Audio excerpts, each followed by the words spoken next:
যে কোনো ভাইবা পরীক্ষায় আপনাকে কিন্তু স্যারেরা টপ দিবে। টপ বুঝেন তো, দেখে আপনি টপ গেলেন কিনা। আপনি প্রাইমারিতে ভাইবা দিতে গেছেন, ধরেন আপনি কোনো একটা পাবলিক বিশ্ববিদ্যালয়ে পড়ছেন বা আপনি ন্যাশনাল থেকে পড়ছেন, এনি হোয়ার, ফ্রম এনি হোয়ার, আপনারা কি বলবো জানেন?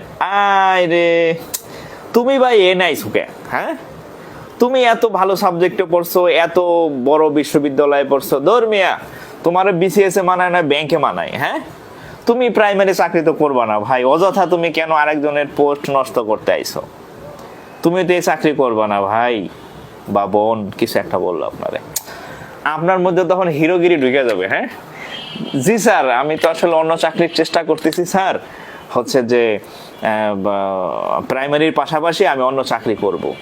এই কথা যদি একবার মুখ ফুসকা বাইরে আপনার, তাহলে আপনার চাকরি হইতো না।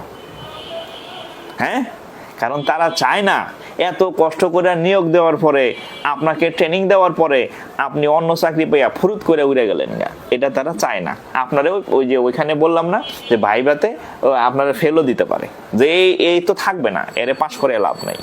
হ্যাঁ, এই কাজ করা যাবে না, ওই পামে ফোলা যাবে না, আপনারা ইচ্ছা করে ফুলানোর জন্য পাম দিব। আপনি বলবেন স্যার যান বাঁচান ফরজ স্যার, প্রাইমারি চাকরি একটা সরকারি চাকরি, আমার ফ্যামিলির অবস্থা যে অবস্থা স্যার, আমার